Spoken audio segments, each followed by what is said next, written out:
Ocurrencias en gotas.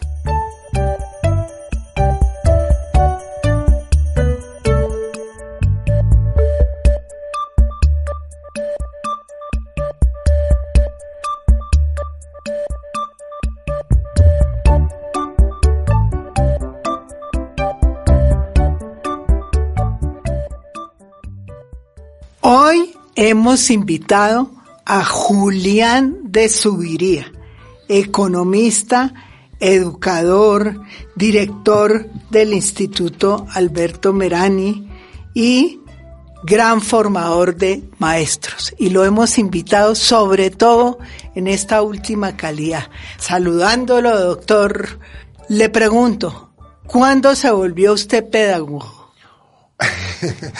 María Teresa, muy amable por la invitación. Es un gusto compartir. Yo me volví educador desde siempre. Sí, se nota. Cuando era niño, hacía actividades educativas y cuando fui joven, totalmente joven, me volví maestro voluntario en los barrios del sur, después en el Tabora, pero tenía 14, 15 años. Alfabetizando, muy con esa idea de Paulo Freire, ¿no? De que claro, necesitamos que el pueblo diga su voz, necesitamos que el niño construya su proyecto. Entonces, ¿y por qué esa necesidad de comunicar? En realidad, yo llego a la educación por la convicción de que una sociedad tiene que mejorar y muy creyente de que el cambio ideal en una sociedad no se hace por las vías políticas, sino se hace transformando su escuela. Si uno construye nuevas escuelas, no cambia la sociedad, pero como dicen, cambia a los individuos que van a cambiar la sociedad. Esa es una tesis de Mandela, por ejemplo. Entonces yo sí creo que la escuela es el mejor camino para transformar la sociedad. ¿Qué es más importante? ¿Construir una escuela o construir un ser humano para que pueda contribuir a la sociedad? Porque aquí hay una tendencia a veces en construir más y más escuelas, pero la parte pedagógica se deja a un lado, ¿o no? Si una escuela fundamentalmente es un espacio donde hay interrelaciones. Entonces la escuela no la hacen los ladrillos. La pandemia nos lo demostró. Existieron escuelas que continuaron, aunque estaban cerrados los ladrillos, pero siguieron discutiendo, siguieron hablando, siguieron comunicando, siguieron jugando, siguieron debatiendo, haciendo teatro, los muchachos cantando. Por lo tanto, la esencia de la escuela, como lo muestran los griegos caminaban en la calle. Entonces, la esencia de la escuela es el diálogo entre un maestro, unos estudiantes y entre unos estudiantes y otros estudiantes. Eso es lo que necesitamos. Hay muchos que creen que la pandemia y las redes sociales van limitando esa capacidad de formar al estudiante. ¿Usted qué cree? Yo creo que la pandemia lo que nos mostró es que la educación era mucho más importante de lo que creíamos, que no puede existir una sociedad sin escuelas, que las madres, por ejemplo, de niños chiquitos sufrieron mucho, 1 de cada 3. Porque no tenían en realidad las habilidades para formar. Y porque les tocó abandonar lo que ellas hacían para acompañar a sus hijos. Y si una madre tiene dificultad con 2, 3 niños, yo les pido que piensen lo que es un maestro con 50. O sea, la tarea de un docente es compleja, es muy gratificante, es muy interesante, pero es muy compleja. 50 niños que piensan distinto, que hablan al tiempo, es muy difícil. ¿Usted por qué habla de una pedagogía dialogante? ¿Eso qué quiere decir, doctor? Bueno, en realidad yo creo que hay un error gravísimo en la escuela y es creer que el maestro le transmite al niño. Esa escuela ha sido la dominante en buena parte del mundo, ya afortunadamente no, pero en Colombia sí, sigue siendo. Y en América Latina también. Y no una escuela que desarrolla el pensamiento, la lectura y la convivencia. Necesitamos revolucionar las escuelas, necesitamos transformar lo que hacen en las escuelas. Y por eso yo creo que la esencia de la nueva escuela es el diálogo. No que el maestro hable y que el estudiante escuche, sino que el niño construya su propio proyecto con un guía claro, que orienta, que pregunta, que revisa, que le ubica dónde están las fortalezas, las debilidades. Pero la esencia de la escuela no es que el niño sepa muchas cosas, no. Claro. La esencia de la escuela es que... Sobre todo ahora con internet. Claro. Es decir, todo ya no necesita cargar el diccionario, sino lo tiene a cada palabra. Si le quiere utilizarla como diccionario internet, pues lo utiliza y encuentra. Pero si ese niño no sabe leer, exacto, no puede. Si ese niño no sabe pensar, no puede. Si ese niño no sabe convivir. Entonces yo creo que la escuela está muy confundida al transmitir cosas que están en internet.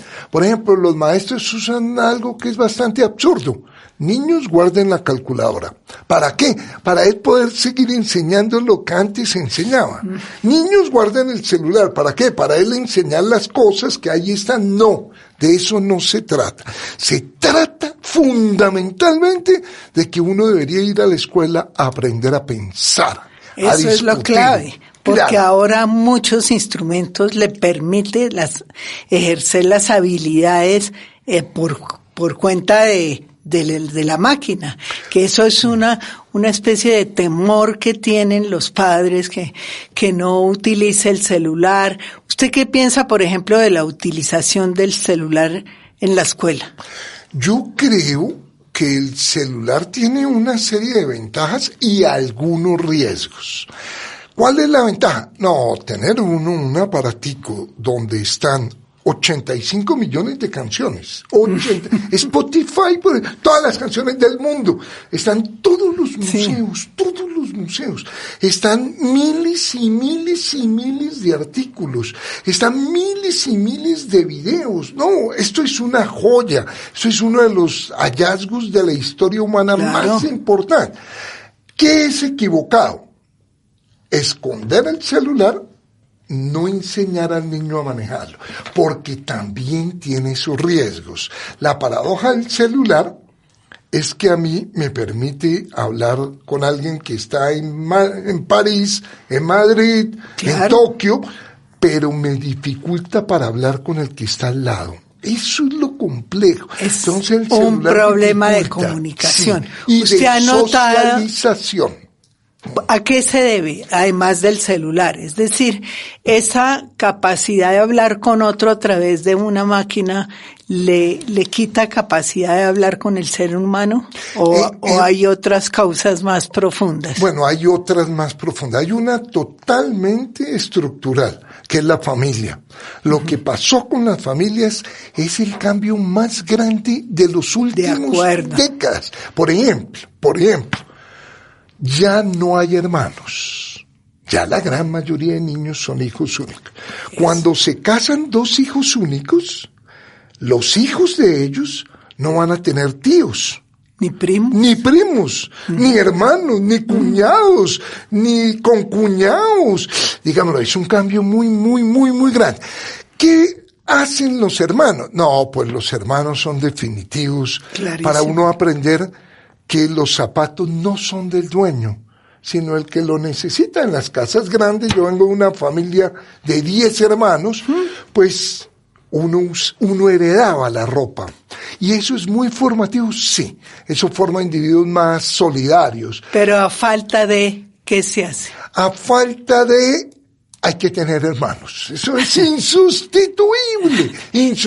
Pero eso pone a los papás en graves problemas. Pero es necesario. O sea, un hijo único tiene una desventaja en la formación. Pero no solo es el hijo único. Es que el papá y la mamá comparten menos con él. Es que el papá y la mamá también están viendo el celular. Es que el papá y la mamá están viendo la televisión. Es que el papá y la mamá son trabajo adictos. Entonces los niños se crían hoy muchas veces sin papá, solo, y muchas veces sin hermano, y muchas veces sin vecinos. En un edificio, por ejemplo, no hay vecinos. Sí. En el edificio... Pero eso ya no se debe a la familia, sino se debe... no solo a la familia. Hay cambios sociales. El sistema económico también le da un peso muy grande al individuo. Sí. Uno va a un supermercado hace 50 años y decía, por favor, champú. Hoy le dicen, ¿cuál champú? Porque hay uno para cada individuo. Ese sistema económico destruyó la naturaleza, ese sistema económico se concentró en el individuo. O sea, hay cambios grandes que hacen que los hijos hoy, los jóvenes hoy, sean menos maduros emocionalmente. Son más frágiles. Por ejemplo, cuando un niño tiene una mamá angustiada, ¿cuántas son angustiadas? Sí, pero y por los medios. En realidad, uno prende un televisor y explotó, muerte, terremoto, entonces nos han vuelto más ansiosos. Las madres sobreprotectoras que quisieran tenerle un chip a su hijo para saber dónde está, con quién está, qué está haciendo, vienen en aumento, y eso es muy grave para un niño. No lo dejan vivir, no lo dejan madurar, no se vuelven los niños actuales más autónomos. Tienen ventajas a nivel cognitivo, pero tienen desventajas en el amor, en el afecto, emocionales. Bueno, pero volviendo al maestro y al pedagogo, ¿por qué su pedagogía es dialogante?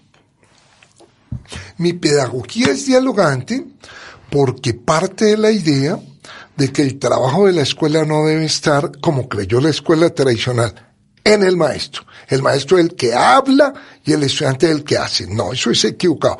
Y también considera que es equivocada las ideas que vienen desde Rousseau de que en la escuela se le debe dar la palabra al niño. No, ambas ideas son muy extremas. Nivel sí, realmente lo clave no es ni el niño ni el maestro, sino el diálogo entre el niño y el maestro, la construcción conjunta, la reelaboración, el proceso de diálogo es el más importante en la escuela. Es por eso que la llamamos dialogante. ¿Usted cree que Colombia es una sociedad que dialoga o es una sociedad que no, que más bien impone sus puntos de vista o excluye a los demás? No, Colombia está limitadísimo el diálogo. El gobierno habla, el pueblo escucha, el maestro, por ejemplo, hay muchas escuelas donde hasta hace muy poquito, si la niña quedaba embarazada, la retiraban. Si el niño llegaba con un pelo de un color, lo retiraban. Hace muy poquito, en una escuela en Huila, la rectora dijo, pues aquí no me llegan así, violando la Constitución, violando los derechos. Y hay sentencias ya. Y hay sentencias muy claras, pero Colombia es un país que no dialoga. El gobierno Duque, por ejemplo, convocó el gran diálogo nacional. Yo estuve presente. No se hablaba, no había diálogo, no había... Eran discursos. En realidad este es un país que no ha aprendido a dialogar. Mientras no aprendamos a dialogar, no podremos construir la paz. La paz ¿Y qué grande. Es dialogar exactamente? Dialogar exactamente es ponerme en el lugar del otro, entender las ideas del otro, confrontar las ideas del otro, aceptar parte de las ideas del otro, insistir en un matiz que yo estoy dando, o sea, es que el otro hable y que yo hable, y que fruto del diálogo de los dos, ambos, de alguna manera, avancemos un poquito. El papá que grita al niño no habla. No. El presidente en Nicaragua que dice, ustedes dejan de ser nicaragüenses, no habla, está imponiendo. Claro. Son dictadores. Fíjate que es curioso, pero en la escuela se usa un término muy equivocado, que es yo voy a dictar la clase. Ese término no es válido ninguna dictadura, ni la de Somoza, ni la de Maduro, ni la del maestro. Necesitamos sustituir la dictadura de clases por el debate, el diálogo, donde florezcan la diversidad. Es que el desarrollo, ¿no? Sí, el análisis. Y el análisis requiere lentitud, escucha, confrontación, pero una confrontación respetuosa. Claro. Y en la era digital, que es la era de la velocidad, ¿cómo se logra esa confrontación? Da la impresión que las redes sociales no están facilitando el diálogo. ¿O usted cree que sí es posible el diálogo en las redes sociales? No, es muy difícil y es casi imposible. En una red, es que hay distintas, pero una red como Twitter, por ejemplo, es una red donde solo puede uno usar 140 caracteres. Nadie puede hacer una buena discusión con 6 palabras. Nadie. Yo le he encontrado una cualidad a las redes sociales y a las 140 palabras de caracteres de Twitter, y es que limita un poco la verbosidad exagerada que tenemos a veces los colombianos para hacer las cosas más simples. Eso es válido.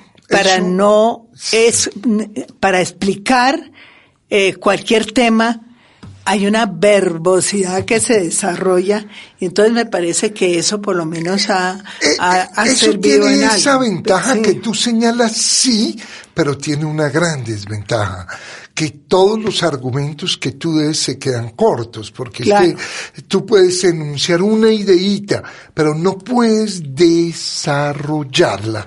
Es que el pensamiento va en sentido contrario a la velocidad. Es que el pensamiento requiere reelaborar, volver a uno. Por lo tanto, ese énfasis en la velocidad es muy negativo. Y hay otras redes. Hay redes donde una niña subió una foto y el compañerito le dijo, te ves bonita, te ves gordita, más bonita, más alta. Pues esas redes son un culto al narcisismo, al yo. Y entonces el adolescente, ¿qué hace? Pone su foto y mira, ay, me dijeron que estoy gorda, ay, pobre, no. Eso la no autoestima es bueno. baja. Sí. Estamos encontrando que es muy probable que las redes sean uno de los motivos por los cuales los jóvenes están entrando en más crisis emocional. Antes se creyó que era la pandemia. Uno de los muchos. Pero hemos encontrado que no es la pandemia. Hemos encontrado que la pandemia lo que hizo fue visibilizar la crisis, pero en sentido estricto no la generó, porque entonces, cuando acaba la pandemia, debería normalizarse. Sí. No, las redes son uno de los factores. Ya hemos hablado de otros, la familia, ya hemos hablado de otros, una sociedad tan individualista. Detrás de todo eso se están gestando unos problemas graves para la nueva generación.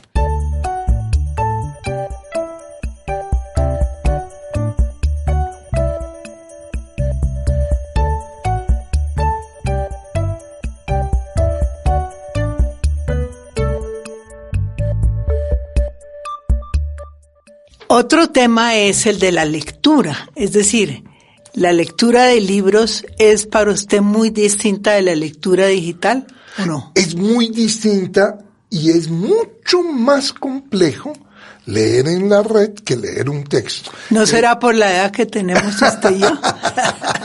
Sí, yo leo mucho en red y los jóvenes leen mucho en red, pero el problema la ventaja más bien que tiene el texto es que uno subraya el texto, es que uno hace anotaciones al lado del texto, es que uno se devuelve ese hecho. El placer del papel. Sí, el papel tiene, sin duda, estamos encontrando ¿No ventajas. será que para los jóvenes ya el papel no es una necesidad ni un placer, pero lo interesante sería ver si sí contribuye la lectura digital a desarrollar las habilidades, por ejemplo, para discutir, para analizar, para confrontar, para... La red tiene una enorme ventaja y es poder acceder. Es que antes uno, voy a hacer una tarea, muy bien, papi, ¿me puedes llevar a la biblioteca? Bueno, exacto, era claro, algo complejísimo. Sí.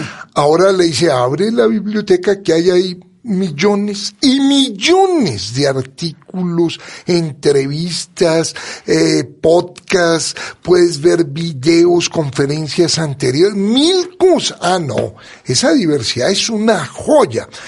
Pero el papel tiene otra ventaja. El papel, la gran ventaja es que uno puede, y eso es lo clave, reelaborar las ideas. Es que aprender no es que yo no sabía algo y alguien me lo dijo, no. Esa es la idea tradicional. Aprender es que yo creía algo y con lo que me llegó, yo cambié lo que creía. Aprender es cambiar, es reelaborar. ¿Eso se hace mejor con el papel? Sí.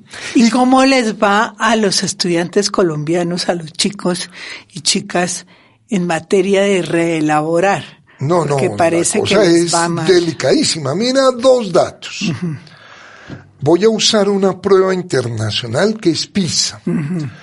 Les ponen un párrafo, no más, y le preguntan que cuál es la idea principal, que si esta idea está ahí o no está ahí, y que si esta idea argumenta o no. Eso es lo que hace PISA. La mitad de los jóvenes colombianos ¿de qué edad? De 15, no estoy hablando de 7, 15, que llevan 10 años en la escuela, la mitad no puede decir cuál es el tema, mucho menos cuál es la idea, la mitad. Se quedan en la lectura que deberían tener niños de 7, es lo que llamamos lectura fragmentada, cogen un pedacitico, pero no captan la idea, la mitad. El contexto. Sí. En contexto sí ya no llega prácticamente ninguno. A un nivel alto, que sería una lectura contextual, llegan 3 de cada 100. Y a un nivel más alto, que el niño diga, esta es la idea, yo creo que se contradice, aquí dice esto, después esto, yo creo que esto lo enuncia pero no lo argumenta, a ese nivel que es el que llamaríamos el inicio de una lectura crítica en Colombia. Llega 1 de cada 100 a los 15 años. Por ejemplo, si un joven colombiano viajara a China y lo fueran a ubicar en curso, y él tiene 15 años y ya cursó 9º, y le preguntaran a usted de qué colegio viene, no, yo vengo de un colegio público rural, lo ubicarían, mira bien, no en 9º, sino en 3º elemental, porque estamos 6 años atrás, 6 años. No, a nivel de reelaboración estamos... ¿Y eso es responsabilidad de quién? ¿De los maestros? Fundamental, del Estado. No hay en Colombia política pública en educación. No hay una política a largo plazo. No hay un currículo. En cuanto a contenidos, más bien. Por ejemplo, en cuanto a contenidos. Hoy un estudiante ve 15 asignaturas. Una idea más absurda es difícil. Es increíble. ¿Cuántas ven en Finlandia? En Finlandia todos los docentes, de todos los grados, de todas las áreas, trabajan en torno a 7 competencias. Todos. En Colombia, cada maestro cierra el salón y hace lo que él quiera. Y el otro profe hace otra cosa. Eso no tiene sentido, esto no va para ningún lado. ¿Y de quién es esa responsabilidad? ¿De los maestros? No, del Estado, del Ministerio de Educación Nacional, de la clase política colombiana, que no ha orientado la educación hacia ¿por qué? una educación. ¿Porque no ha tenido ministros que sepan o porque no Ese es uno de los motivos. La mayoría de los ministros no sabe educación. Entonces duran 2 años aprendiendo. Ahora hay un minuto. Ahora sí. Pero tampoco digo yo, porque también, es decir, el doctor Gaviria, sí, por ejemplo, en materia de consensuar, pues eso de que vaya diciendo por un lado lo que piensa de la ministra de Salud y es decir, ahí hay también unos problemitas eso que tiene su ventaja, y es que las democracias son así. Es muy sano. Lo importante es que consensuemos, eso sí. Exacto, pero que haya diversidad de ideas. No, clarísimo, eso está clarísimo. Muy sí, sano. Pero necesitamos que en educación haya consenso. No hay consenso. Cada 10 años se han reunido los expertos del país para organizar el plan decenal. Por ejemplo, sí, la última vez fue en el 2016 y ahí estuvieron la mayoría y hubo un gran acuerdo de qué había que hacer. Apenas llegó Duque, al día siguiente cogió eso y lo botaron al saco de basura. Entonces, sí, los planes decenales no se usan en educación. Claro. Sí, no, en educación la responsabilidad principal es del Estado. Ahora, también hay responsabilidad de las facultades de educación, porque los maestros, durante su tránsito, en su formación, no aprenden lo esencial, cómo pensar un buen currículo, cómo trabajar en equipo, cómo resolver el problema de bullying en los colegios. Claro. Ahí también sigue habiendo mucha escuela tradicional y al culminar, los maestros están atrás en lectura. Muy atrás. Los propios maestros. ¿Eso cómo se ha medido? Porque hay unas pruebas muy buenas que los maestros rechazan, pero que son muy buenas, que se llaman pruebas saber en tercero, en quinto, en noveno, en 11 y al culminar la universidad. Ese sistema es el mejor de toda América Latina, pero no sirve para nada. ¿Y por qué? Porque no lo usan para ajustar la política, porque no ubican dónde está el problema y se concentra el trabajo de formación allí. Entonces tenemos un sistema espectacular de seguimiento de la educación, pero no lo usan los maestros. ¿Por qué no lo usan? No lo usan porque los maestros rechazan esas pruebas equivocadamente, porque son pruebas muy buenas, muy serias. Que si miden. Uy, miden, ¿qué miden? Le tienen miedo nuevamente. ¿Pero qué miden? Miden si los jóvenes están aprendiendo a leer o no. Y miden si los jóvenes están aprendiendo a pensar. Sí. Es eso lo que miden. Y lo miden muy bien. ¿Y qué nos dicen? No, pues que el problema es gravísimo. Pero no ha habido ni de los maestros, ni de la organización sindical de los maestros, ni de las facultades de educación, ni de los secretarios de educación, ni del ministerio, una política para usar bien. Por ejemplo, ¿en qué país hay esa política más allá de los países desarrollados que obviamente tienen una larga trayectoria? Bueno, hay países que están muy, muy bien haciendo eso. En América Latina, por ejemplo, Chile. Chile sí tiene un sistema muy Y uno dice, a pesar de Pinochet. Sí. ¿Cómo fue que en realidad siguieron teniendo ese énfasis en la educación a pesar de todas las... Lo que pasa es que Chile avanzó mucho en su educación una vez sacaron a Pinochet. Es y que antes también pero con Pinochet no se puede. Es que si uno pone de rector un militar que impone, que retira profesores, que quita los libros. No, fue una vez sacaron a Pinochet que la educación chilena viene mejorando. Por ejemplo, es buena la educación cubana en general. Por ejemplo, hay países que emergieron. China, que era la educación más tradicional hace 50 años, la más han avanzado. Por ejemplo, Singapur, que no es también ha avanzado. Y ojo con esto, no todos los países industrializados tienen buena educación. Estados Unidos, por ejemplo, no es buena. Su educación básica. Sí, es una novedad. Yo pensé que, porque tanta gente que quiere salir de acá e irse a hacer alguna de esas mastercitos que por ahí dan de los de Harvard. En Estados Unidos recogen los mejores del mundo y en la educación universitaria es la mejor del mundo, pero la básica no, la que reciben los norteamericanos no, por eso eligieron a Donald Trump. Si tuvieran una muy buena educación, yo no creo que hubieran elegido a una persona como él, no lo creo, y que puede volver, no lo creo, y no tendrían el problema que tienen de armas, de asesinatos, 2 asesinatos al día en promedio, y por lo general y el individualismo también de Estados Unidos. Sí, o sea, ellos no tienen una buena calidad.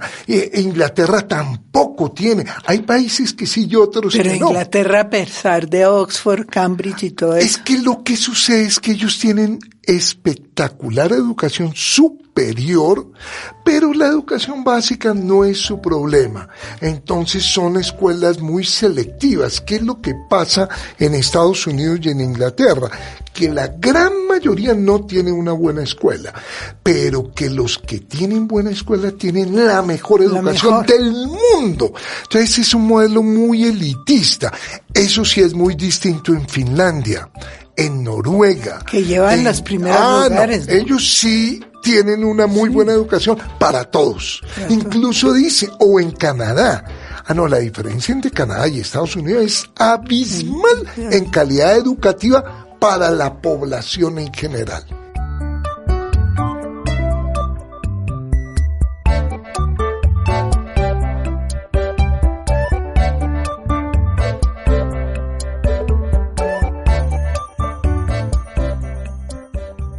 Además de ser usted un pedagogo dialogante, me intriga mucho cómo se creó el Instituto Alberto Mirani. Hace mucho tiempo. ¿Quién era él? Para ser sincero, él era un médico argentino que se fue a Europa, y se fue a Europa por las dictaduras dramáticas que tuvimos en el Cono Sur, y que cuando vivió en Europa tuvo acceso a las grandes ideas novedosas como las de Piaget, pero muy especialmente las de un psicólogo ruso que es muy importante en educación, las de Vygotsky.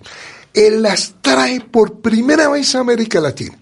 Una idea de Vygotsky: el papel de la educación es favorecer el desarrollo de los niños, el desarrollo. Entonces, cuando lo conocimos, cuando lo leímos, porque él pues fue muy prolífico. ¿Cuándo lo conoció usted? No, en los años 80. Él era profesor invitado de la Universidad Inca, y en sus conferencias decía cosas como esta, por ejemplo: si ya sabemos todo lo que sabemos de aprendizaje, ¿por qué no cambia la escuela? Y es verdad, y yo me sigo haciendo la misma pregunta. O sea, la escuela de hoy es muy parecida a la escuela del siglo XIX y a la del XVIII. Realmente llevamos 2 siglos con una escuela muy desconectada de lo que debería ser el trabajo de desarrollo de un niño, y que contribuye poco, por lo tanto, a la sociedad. Deberían las escuelas impactar más los niños y no lo impactan. En un país donde le preguntan a la población: ¿ustedes creen que debe seguir la guerra o debe haber paz?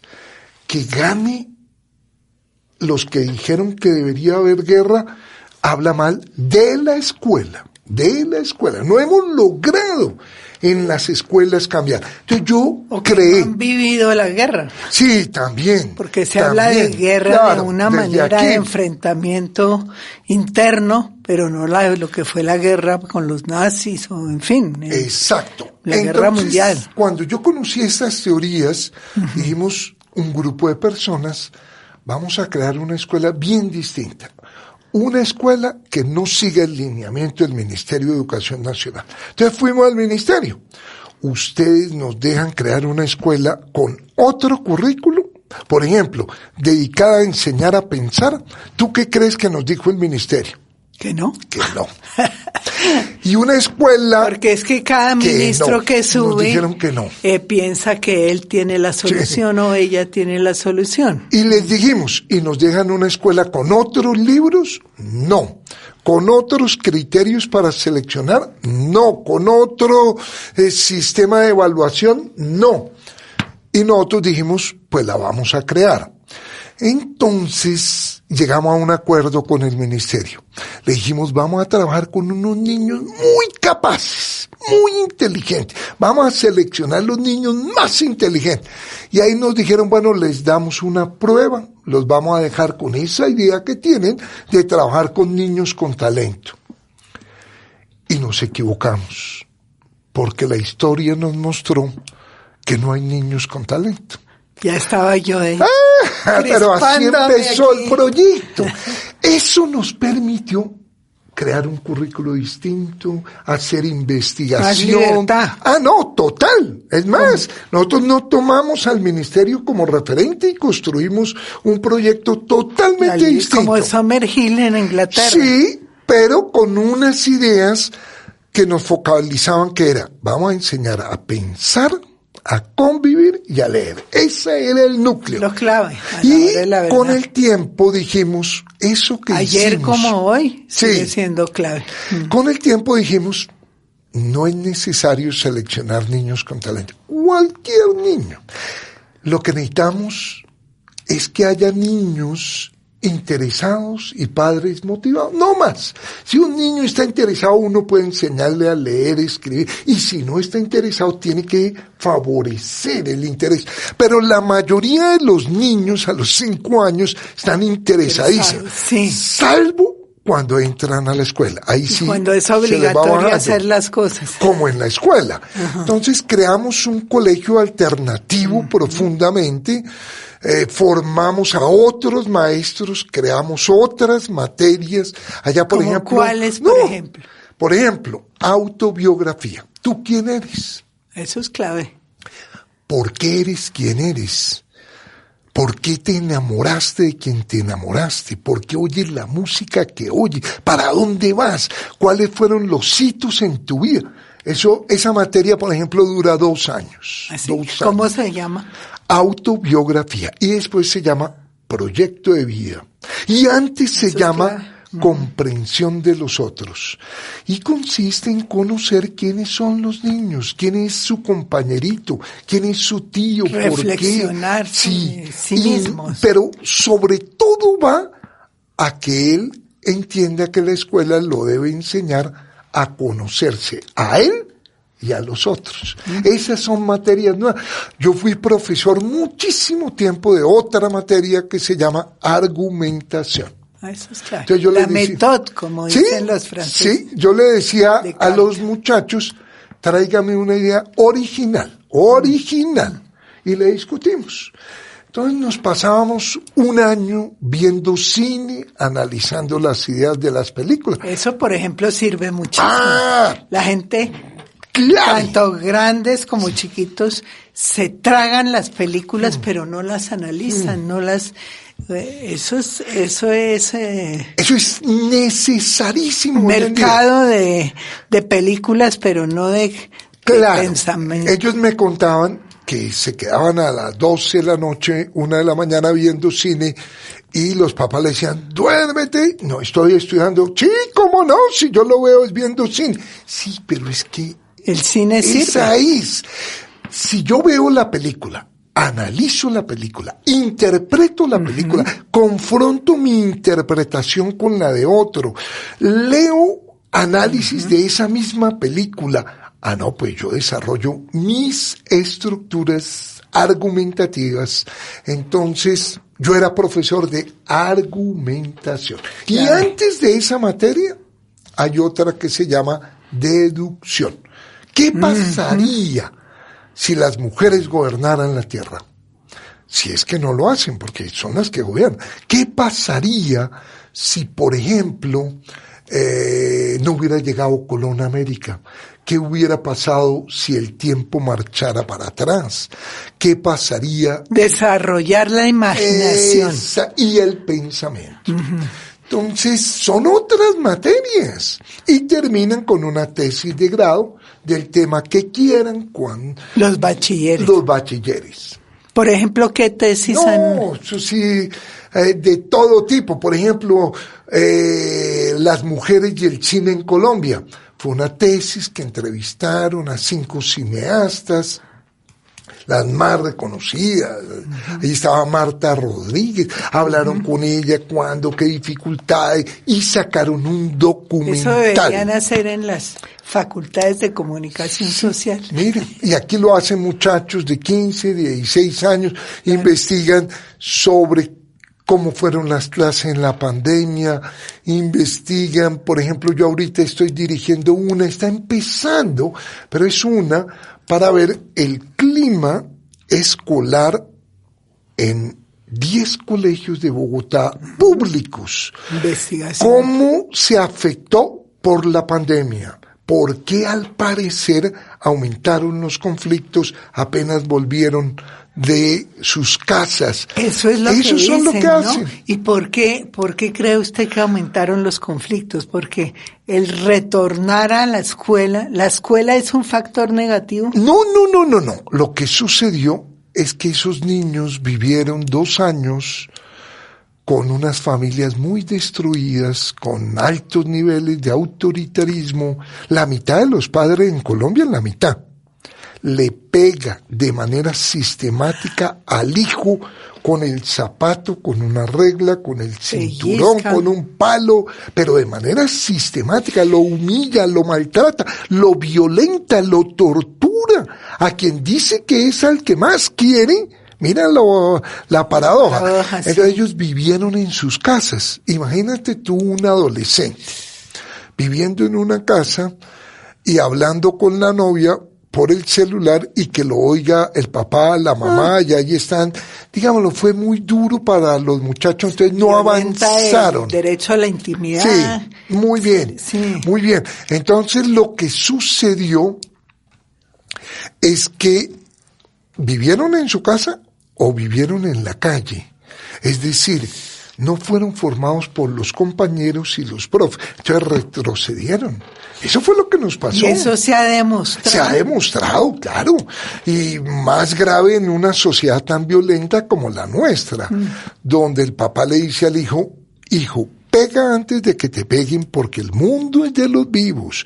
Y el niño ve que el papá se cuela en la fila y el niño ve que el papá miente y el joven aprende que es la cultura del atajo, que llamó Antanas Mott. La sobrevivencia depende de la mentira. Exacto. Y de que le haga trampa, del vivo. Es esa cultura que ha valorado tanto al vivo. Y que el que roba la comida de los niños, por ejemplo, el que deja de pagar impuestos es que es más vivo. No, es más ladrón. Claro, no es que sea más vivo, pero lo llamamos. O el que se cuela en la fila. No hay responsabilidad social. Sí. Entonces lo que pasó en esos 2 años fue que los niños retrocedieron. Nos toca dedicarle mucho peso en las escuelas a la vida emocional. Nos toca, lástima, nos faltó, este año hemos debido hacerlo más. Los artículos que usted escribe, que tienen la gracia de que uno los lee y se interesa siempre por eso. Sí, en realidad necesitamos una nueva escuela, necesitamos repensar el currículo, necesitamos que cada maestro no cierre el salón, sino que trabajen en llave con los otros, que nos pongamos de acuerdo. Hay, digamos, ambiente para esos cambios en el sector público, en las escuelas públicas. Sí hay, y yo, por ejemplo, te pongo un ejemplo. Yo trabajo poco tiempo, hemos trabajado, pero estamos acompañando a 5,000 maestros en el Magdalena. Si yo viajara a Santa Marta y tuviera una conferencia a las 8 de la mañana, a las 8 habrían 5 maestros. Y van llegando. Pero en las redes, mira lo curioso, faltando 10 minutos. Usted me contaba que acaba de tener una conferencia. Las de Magdalena, mira esto, faltando 10 para las 8 hay 3.000 maestros en fila.